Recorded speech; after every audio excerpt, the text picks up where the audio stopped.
Thank you, Mr. Chairman. And Director Allison, with regard to the particular incident, I realize it's under investigation, but could you speak to how it was initially discovered, internally or externally?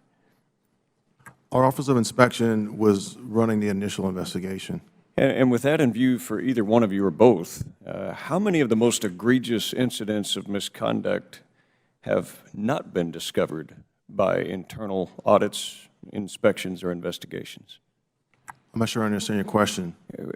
I guess I'm curious to know, the hallmark of a professional organization is that it discovers its own warts and makes corrections.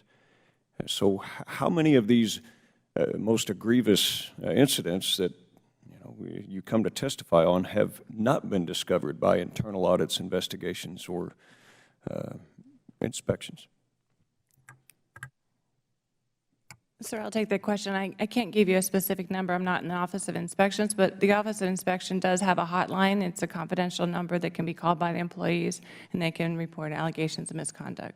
Would you characterize that the vast majority have been discovered internally by your organizations and then it becomes public, or vice versa? I couldn't speak to that. I'm sorry.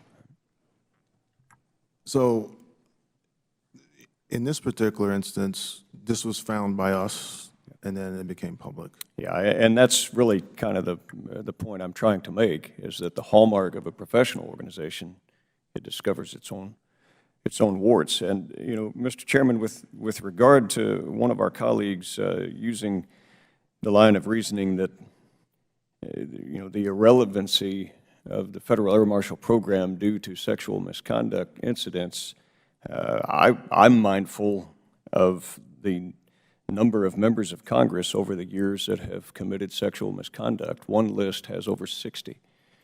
But no one would suggest that maybe we ought to eliminate Congress because of these trysts. And I think it's important to note that.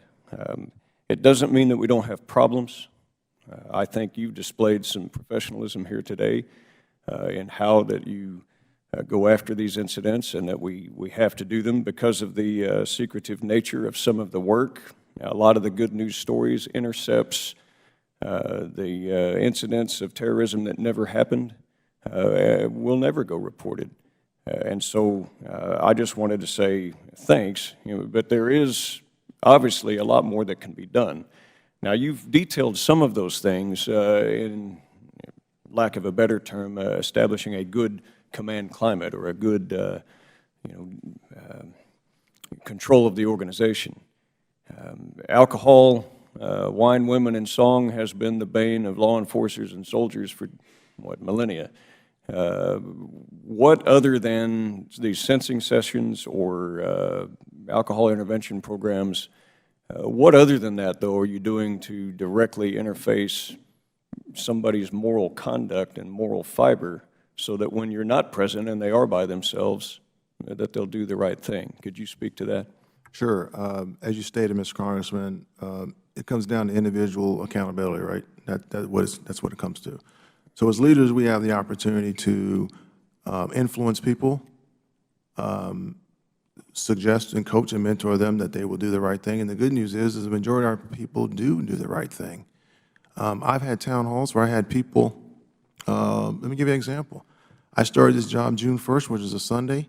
On Wednesday, I was in the Baltimore field office in 2014, had a town hall, probably 75 people in that room.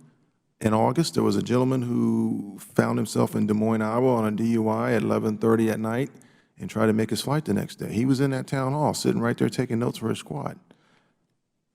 He's got to go, and he's gone. And so you do your best to try to reach people, convince them to do the right thing. A lot of us do it because of a sense of duty, and purpose and pride of the mission. Maybe some people are just here to collect a check. That's fine as long as they're doing the right thing. Welcome aboard, but you got to do the right thing. Well, one thing that might be helpful, and with appreciation to the sensitive nature of the work, is the scope and scale to show incidents, vice number of people that are doing the job. I'm going to ask you to speak to those numbers here. But it might be very useful for us to see the scope and scale, and it really You know, these are either a major percentage or a problem, or maybe they're in isolation and they've been discovered internally by your organization. And with that, Mr. Chairman, I yield back.